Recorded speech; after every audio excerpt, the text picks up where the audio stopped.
All this ought to be good.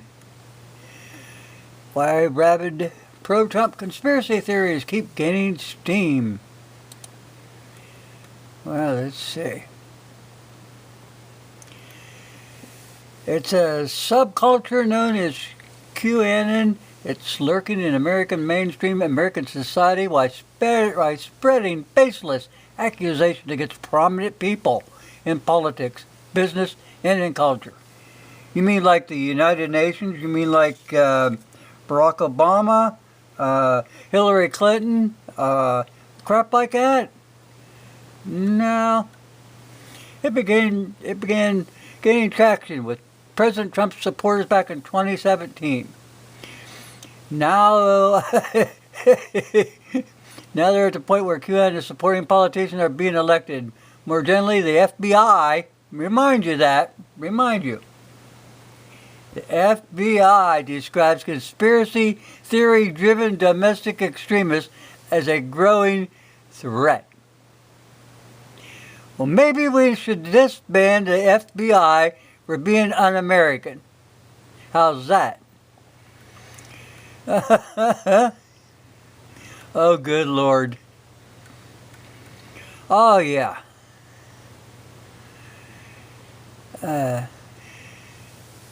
Oh, good Lord. Oh, good Lord. You got to read this. I'll put a link in there.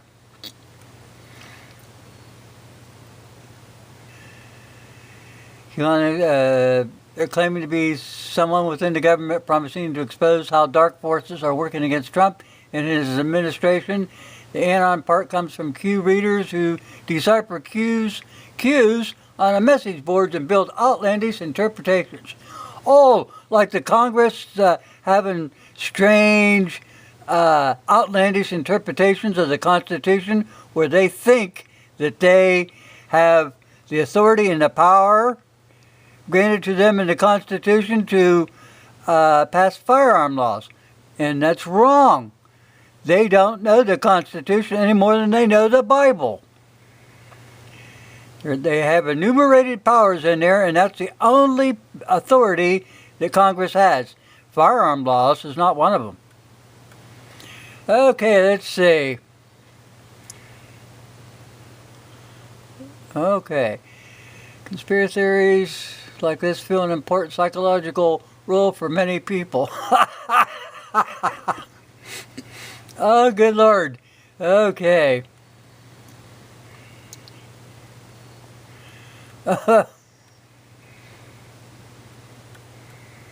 Oh, good Lord.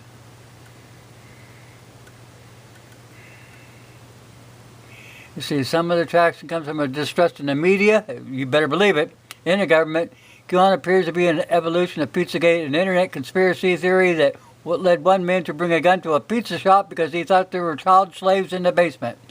Well, we all know how the elites of this country, mostly Democrats, are. They're very much like the Romans of ancient time. You know, they are the elite. We are only here for their pleasure.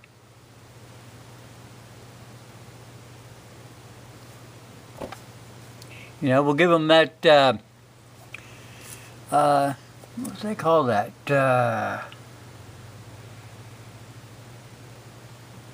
All that stuff, chrome. Adrenaline chrome or something like that, you know, so that they can all be younger. Oh, yeah.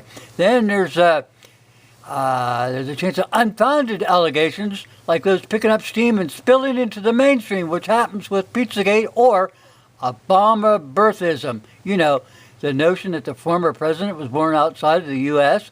Well, he was. We all know he was. Now, why would a guy...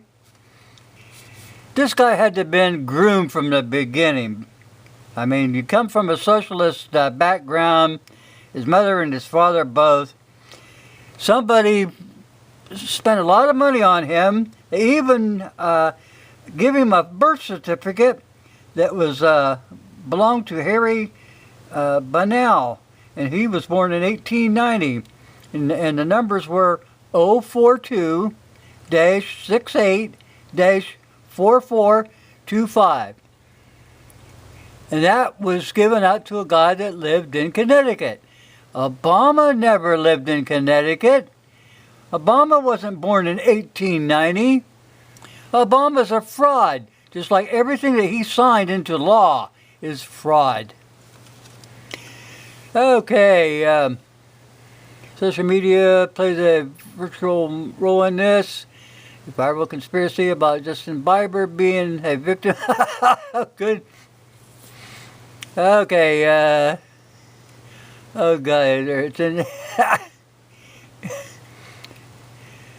The conditions that created QAnon will continue to exist in the foreseeable future. We live in a free society, and that people are allowed to offer their own opinions regardless of whether they are music to our ears or not.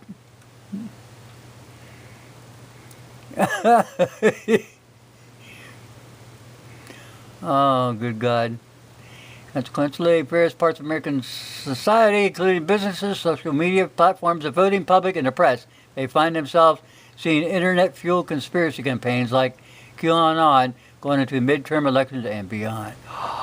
Oh, you mean the people are trying to get the real truth out because all the media corporations are owned by Democrats or one world order people who are not after the truth. They're trying to find a way to spin the truth. Just like Chuck Schumer when they had the Waco investigation. They kept spinning this, spinning it, spinning it. They weren't after the truth. They were trying to cover up and save President Clinton. So, anyway, I'll put a link to this. You people go watch it, or read it. I mean. I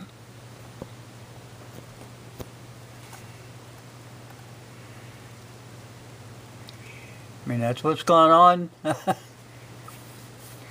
I think it's rather cute because they don't know how to deal with it.